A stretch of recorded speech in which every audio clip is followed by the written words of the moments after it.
Hi, and welcome to the latest edition of Rob's Garage. Today's little video clip will be on the Capri again.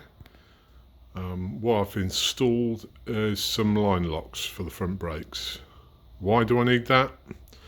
Well, I'll show you later, but for now I'll just show you the installation. Right, here it is. You can see what I've done.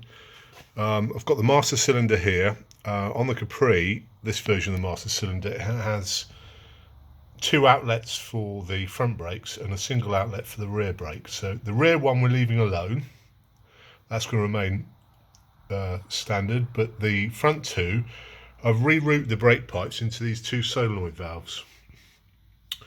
And what these do is when they're energized, they will hold the brake pressure, whatever it is at the time. So the idea is that you put the front brakes on, you hold the brakes on, you activate the solenoid valves, and you can release the brakes then, but it will hold the pressure in the front brakes.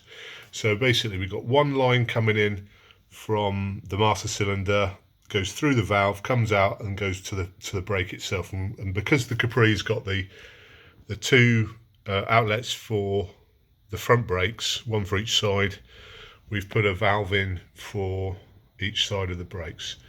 So how does that work? Well, here we are inside the car. I've got the gear stick here. You have to excuse me, the center console's currently out of in the middle of doing some other job at the moment.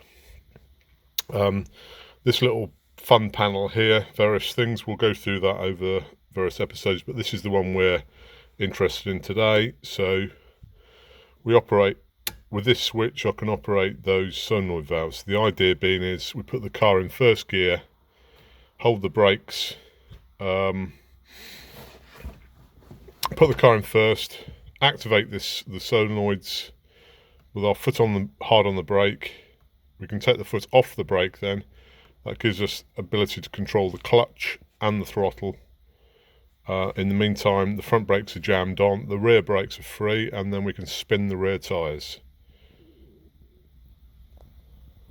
Once we're happy the tyres are smoking away, warm enough, whatever you want, simply flick off this and it releases the front brakes and the car will go.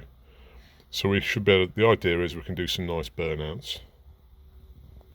Okay, I fitted all the items, bled the brakes, kind of successful but not completely. These, if you notice on these valves, each one's got a single inlet and then three outlets, one in the front here and one either side. So obviously I'm only using a single outlet, so I've blanked off these others. All the fittings on the valve are 1/8 let me get this right, MPT thread on them, which is a tapered thread. So the more you turn them, the tighter they get. Unfortunately, this one, and indeed the one on the other valve, this one here, are both leaking when the brake pressure is very high. So those, I've nipped the fittings up, but they're about as tight as they're going to go. So not very happy about that. I'm gonna order some new fittings, give that a try, and see how I get on with that. As far as for now, that's as far as I can go. So tune into the next episode. We'll see if I've been more successful with these new fittings.